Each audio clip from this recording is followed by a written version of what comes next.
जोहार, नमस्कार। मैं सूरज कुमार। मैं आज इस वीडियो में जो बताने जा रहा हूँ बहुत ही ख़ास है। इस वीडियो में आपको कुछ बातें बताऊँगा जिसको आपको समझना है और समझने के बाद अपना प्रतिक्रिया देना है कि क्या मैंने जो बताया वो आप इस पे क्या समझते हैं और क्या आपका प्रतिक्रिया है। और ख़ास करके इस वीडियो को अगर कोई सीजीएल अभ्यर्थी देख रहे हैं, जो सीजीएल का एग्ज़ाम लिखे हैं, तो इस वीडियो को सीजीएल के अभ्यर्थी सीजीएल के फैसले से माने कि सीजीएल के फैसले से इसको जोड़ के ना देखें। मैं जो बोलने जा रहा हूँ वो मैं अपने हालात को बताने जा रहा हूँ, मेरे साथ जो घटना घटा है वो बताने जा रहा हूँ। इस घटना को आप लोग सीजीएल के तरफ जोड़ के ना देखें। काहे कि आपको कुछ बातें मैं बता देना चाहता हूँ जो कल घटना घटी है।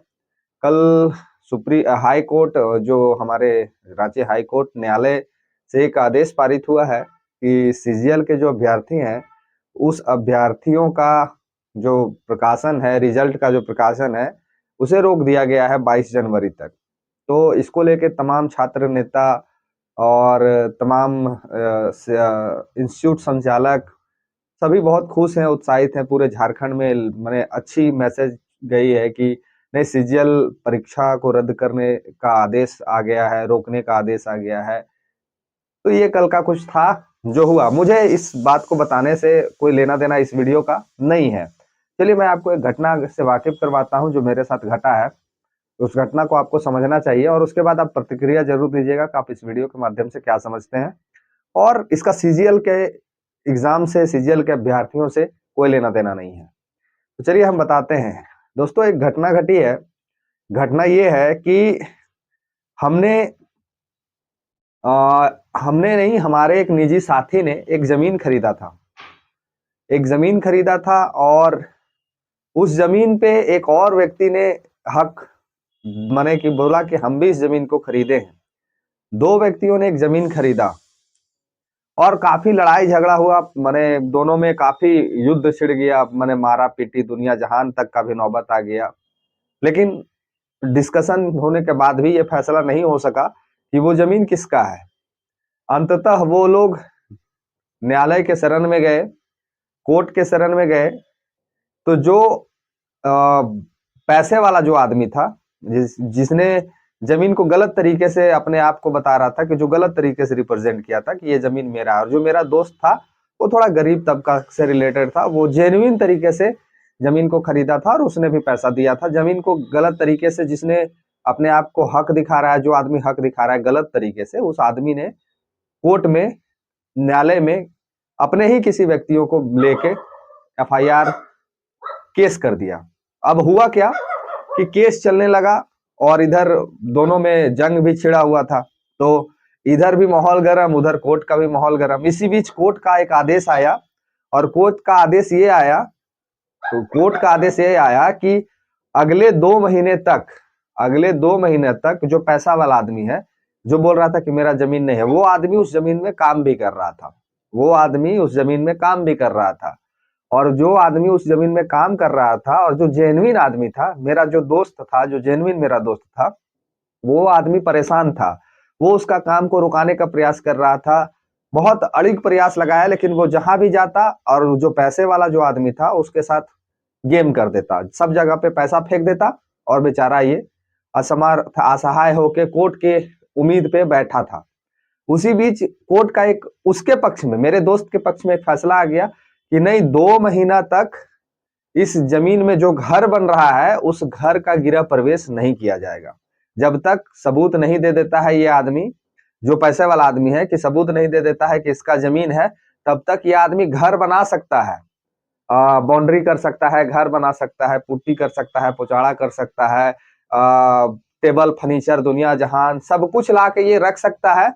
सिर्फ और सिर्फ ये गृह प्रवेश नहीं कर सकता है 2 महीनों तक। 2 महीना का इसको समय दिया जाता है। इस 2 महीने में ये घर को बना ले, सब कुछ कर ले, लेकिन गृह प्रवेश नहीं करने दिया जाएगा। ये कोर्ट का आदेश आया और कोर्ट ने ये उस पीड़ित मेरे दोस्त के पक्ष में ये फैसला लिया कि 2 महीने तक आपके जमीन में घर बनने दीजिए, कोई दिक्कत नहीं है, घर बनने दीजिए, बाउंड्री होने दीजिए, पुट्टी पोचाड़ा होने दीजिए, तमाम चीजों को होने दीजिए, कोई दिक्कत नहीं है। लेकिन गिरह परवेश ये आदमी जब तक आप सबूत नहीं दे देते हैं तब तक ये आदमी गिरह प्रवेश नहीं कर पाएगा। तो हुआ भी वही कि 2 महीना सिलसिला चला, 2 महीना बीता। अंततः मेरे दोस्त का जब 2 महीने के बाद सबूत इसको मांगा गया तो हमारे दोस्त के पास वही जो सबूत था और पैसे के दम पे हमारे दोस्त ने कोर्ट में केस को हार गया। और ठीक 2 महीने बाद एक डेट था, उस डेट में कोर्ट का फैसला आया कि नहीं, ये सुचारू रूप से जमीन जो घर बनाया है उसका है। कहे कि जो पिटिशनर था, जो मेरा कोर्ट पिटिशनर था, जो मेरा दोस्त ने केस किया था, कि इसके पास कोई पुख्ता सबूत नहीं है, इसीलिए ये जो व्यक्ति है जो आपका घर बनाया है, जो इस पे बाउंड्री किया है, जो पुट्टी पोचाड़ा किया है, वो कोई एक अच्छा डेट देख के गृह प्रवेश कर सकता है, घर में घुस सकता है, लोगों को भोजन करा सकता है और इस घर में सुचारू से रह सकता है। ये कोर्ट का आदेश आया। अब हमारा दोस्त बोला कि जब यही करना था तो पहले काहे नहीं किया। तो इसमें समझने वाली बात ये थी कि कोर्ट का जो आदेश आया था, कहीं ना कहीं कोर्ट का जो आदेश आया था इस बात को इशारा कर रहा था कि अगर कोर्ट ने वाकई में हमारे दोस्त के जमीन पे रोक लगा दिया होता, उस जमीन पे प्रतिबंध लगा दिया होता कि ना ही इसमें जो विपक्ष है और ना ही जो इसमें पक्ष है, दोनों में से कोई भी काम नहीं कर सकता है। काम तभी होगा जब फैसला आ जाएगा। अगर कुछ ऐसा फैसला आया होता तो शायद मेरा जो दोस्त था उसका जमीन बच जाता, जो मेरा दोस्त था उसका जमीन शायद बच जाता, उसका जमीन नहीं दूसरे के पास चला जाता। अंततः हुआ वही, वो घर भी बना लिया सुचारू रूप से। उसको 2 महीने पूरे घर बनाने के लिए समय भी मिल गया, घर भी बन गया। 2 महीने का समय जो उसको मिलना चाहिए था, अगर कोर्ट का आदेश नहीं आता तो मेरा दोस्त लाठी रे, हथौड़ी रे, आंदोलन रे, तई रे, ऊ रे, पुलिस में केस फलना ढकना, तमाम जो चीज था, ये बेचारा परेशान रहता।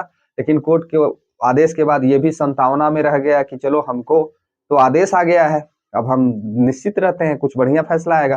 लेकिन इसके पास वैसा कोई पुख्ता सबूत नहीं होने के कारण पक्ष में उसके फैसला चला गया और अंततः वो गिरह प्रवेश भी कर लिया। और गिरह प्रवेश करने के पश्चात वो घर भी बना के आराम से बढ़िया से सुख चैन से अपना रह रहा है।